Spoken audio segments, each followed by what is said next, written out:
Hi అండి. నేను మీకు ఒక కొత్త వంటకం తయారు చేసి చూపిస్తానండి. ఈ వంటకం మన అమ్మమ్మోళ్ళు నానమ్మోళ్ళు అప్పట్లో తయారు చేసే వంటకం అండి ఇది. అదేంటంటే జొన్న గుగ్గుళ్ళు తయారు చేయటం అండి. జొన్న గుగ్గుళ్ళు చాలా టేస్ట్గా ఉంటాయి. అవి ఎలా తయారు చేయాలో చూపిస్తాను. ఒక కప్పు జొన్నలు తీసుకొని నీట్గా క్లీన్ చేసుకోవాలండి. జొన్నల్లో ఎక్కువ మట్టి ఉంటుంది. నీట్గా ముందు ఒక 5-6 సార్లు క్లీన్ చేసుకోవాలా.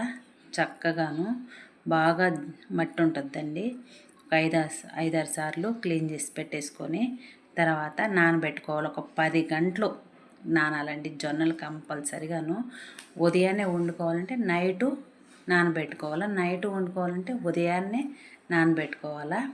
తర్వాత కుక్కర్లో వేసుకోవాలండి. నేను కుక్కర్లో వేయలేదు, అందుకే నాకు చాలా టైం పట్టింది. గంట టైం పట్టిందండి ఉడికాక. మీరు కుక్కర్లో పెట్టేసుకోండి. 7 విజిల్లు రావాలి కుక్కర్లో. జొన్నలు ఉడకాలంటే 10 గంటలు నానాలి. 7 విజిల్లు కుక్కర్లో విజిల్స్ రావాలి. ఇప్పుడు ఉడికిపోయాయి. నేను తీసి పక్కన పెట్టేస్తున్నాను. ఇప్పుడు తాలింపు వేసేద్దాము. ఈ జొన్న గుగ్గుళ్ళు హెల్త్కి చాలా మంచిదండి. మన అమ్మమ్మోళ్ళు మన నానమ్మోళ్ళు ఇవే వండుకొని తినేవాళ్ళు అండి అప్పట్లోనూ. అందుకే వాళ్ళంత స్ట్రాంగ్గా ఉన్నారు. ఇప్పుడు తాలింపు వేసేసుకుందాము. బాండ్లు పెట్టేసి కొద్దిగా నూనె వేసాను. తర్వాత ఆవాలు, పచ్చెనగపప్పు, జీలకర్ర వేసాను. ఒక ఉల్లిపాయ కట్ చేసి వేసాను. పచ్చిమిర్చి కూడా వేసానండి. ఈ తాలింపులో పచ్చిమిర్చి ఉంటే చాలా టేస్ట్గా ఉంటుందండి. కంపల్సరిగా పచ్చిమిర్చి వేసుకోండి ఈ తాలింపులోను.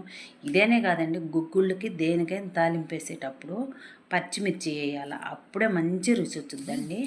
ఇప్పుడు కొద్దిగా కరివేపాకు కూడా వేసేసుకుందాము. కరివేపాకు కూడా సిమ్లో పెట్టుకొని ఫ్రై చేసేసుకుందాము. ఇది జొన్న గుగ్గుళ్ళు చాలా టేస్ట్గా ఉంటాయండి. జొన్న రొట్టెల కన్నా, జొన్నలతో దోశలు పోసుకునే కన్నా కూడా జొన్న గుగ్గుళ్ళే చాలా రుచిగా ఉంటాయి. చాలా మంచిది కూడా. నేను ఇప్పుడు గుగ్గుళ్ళు కాసిన కొన్ని పక్కన పెట్టేశాను. దాంట్లో ఆ పక్కన పెట్టిన గుగ్గుల్లో బెల్లం వేసుకొని నెయ్యి వేసుకొని మిక్సీ పట్టుకొని తింటే ఇంకా రుచి బాగుంటుందండి. నేను తాలింపు వేసే కన్నా కూడా నేను ఏ గుగ్గుళ్ళు వండుకున్నా కూడా అలాగే కొన్ని గుగ్గుళ్ళు పక్కన పెట్టుకొని మిక్సీలో వేసుకొని కొద్దిగా బెల్లం వేసి మిక్సీ పట్టి తర్వాత నెయ్యి వేసి కలుపుకొని తింటానండి. ఇప్పుడు కొద్దిగా ఈ తాలింపులో మనం కొంచెం క్యారెట్ ఫ్రై అయినా వేసుకోవచ్చు. పచ్చి కొబ్బరి, పచ్చి క్యాబేజీ కానీ, కీర ముక్కలు కానీ ఏమన్నా మనం తినేటప్పుడు పైన దాంట్లో కలుపుకొని తినొచ్చండి. ఇంకా బాగా రుచి ఎక్కువ వచ్చుద్ది. కొంచెం కొత్తిమీర వేసేసుకుందాము. కొత్తిమీర ఇప్పుడు తాలింపు వేగేటప్పుడు వేసుకోవాలి. నేను చెప్పినవన్నీ మనం తినేటప్పుడు కానీ వేసుకుంటే చాలా రుచిగా ఉంటాయి. కొంచెం నిమ్మకాయ కూడా పిండుకొని తింటే బాగుంటుందండి. ఇంతేనండి మన గుగ్గుళ్ళు ఫ్రై.